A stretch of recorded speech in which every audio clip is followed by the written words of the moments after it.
السلام علیکم۔ SM Islamic Urdu میں آپ کو خوش آمدید۔ حضرت بلال رضی اللہ تعالیٰ عنہ کا نکاح کس سے اور کیسے ہوا؟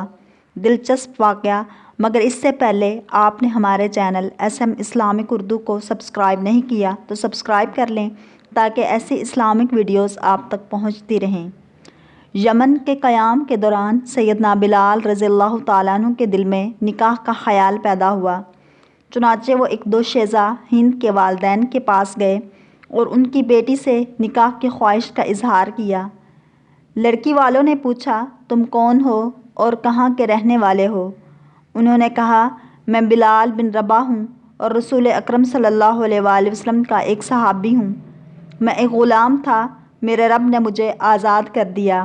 میں سیدھے راستے سے بھٹکا ہوا تھا، میرے رب نے مجھے ہدایت دی۔ میں اس وقت آپ سے آپ کی بیٹی کا ہاتھ مانگ رہا ہوں۔ اگر آپ ہاں کر دیں تو خدا کا شکر، اور اگر انکار کریں گے تو خدا بہت بڑا ہے۔ ہند کے والدین نے اپنے خاندان کے چند لوگوں کو مدینہ طیبہ بھیجا، جنہوں نے رسول اقدس صلی اللہ علیہ وآلہ وسلم سے اس رشتے کے بارے میں مشورہ طلب کیا۔ آپ صلی اللہ علیہ وآلہ وسلم نے جواب میں فرمایا، تمہیں یہ حق کس نے دیا ہے کہ تم ایک جنتی شخص کو اس کی حیثیت سے کم خیال کرو؟ رسول اقدس صلی اللہ علیہ وآلہ وسلم کی اس بات سے ان لوگوں کو تسلی ہو گئی، اور کچھ ہی عرصہ کے بعد سیدنا بلال رضی اللہ تعالیٰ عنہ اور ہند کی شادی ہو گئی، اور وہ نہایت خوشگوار زندگی گزارنے لگے۔ ایک مرتبہ حضرت بلال رضی اللہ تعالیٰ عنہ اور آپ رضی اللہ تعالیٰ عنہ کی اہلیہ حضرت ہند رضی اللہ تعالیٰ عنہا کے درمیان کسی بات پر کچھ تکرار ہو گئی، اور گھروں میں ایسی بات ہو ہی جاتی ہے۔ سیدنا بلال رضی اللہ تعالیٰ عنہ نے اپنے نقطۂ نظر کو واضح کرنے کے لیے سرکار دو عالم صلی اللہ علیہ وآلہ وسلم کا حوالہ دیا۔ ہند کے منہ سے یہ نکل گیا کہ آپ صلی اللہ علیہ وآلہ وسلم نے کبھی ایسی بات نہ کہی ہوگی۔ سیدنا بلال رضی اللہ تعالیٰ عنہ یہ الفاظ برداشت نہ کر سکے۔ اس بات سے انہیں سخت رنج ہوا۔ جب وہ مسجد گئے تو اس رنجیدگی کے آثار ان کے چہرے پر محسوس ہو رہے تھے۔ رسول اقدس صلی اللہ علیہ وآلہ وسلم نے پوچھا کہ کیا بات ہے؟ بلال رضی اللہ تعالیٰ عنہ نے واقعے کی تمام تفصیلات بیان کر دیں۔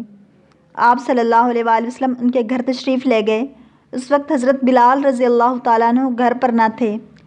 ہند نے آپ صلی اللہ علیہ وآلہ وسلم کا نہایت خوش اخلاقی سے استقبال کیا۔ آپ صلی اللہ علیہ وآلہ وسلم نے ہند رضی اللہ تعالیٰ عنہا سے فرمایا، بلال تمہیں میرے حوالے سے جو بھی کہتا ہے وہ صحیح اور درست ہوتا ہے۔ بلال کبھی کس بیانی سے کام نہیں لیتا۔ اس کے ساتھ ہمیشہ محبت سے پیش آؤ، اس کو کبھی ناراض نہ کرو۔ اگر تم بلال کو ناراض کرو گی تو خدا تم سے راضی نہ ہوگا۔ ہند نے رسول اقدس صلی اللہ علیہ وآلہ وسلم کو اس نصیحت کو پلے باندھ لیا۔ چنانچہ سیدنا بلال رضی اللہ تعالیٰ عنہ کے گھر لوٹنے پر انہوں نے حضرت بلال رضی اللہ تعالیٰ عنہ سے معذرت کر لی، اور ایک دفعہ پھر ان کے گھر کا ماحول خوشگوار اور پرسکون ہو گیا۔ عہد رسالت صلی اللہ علیہ وآلہ وسلم کے مثالی گھرانے جیسا گھرانہ یا اللہ ہر صاحب ایمان کو نصیب فرما۔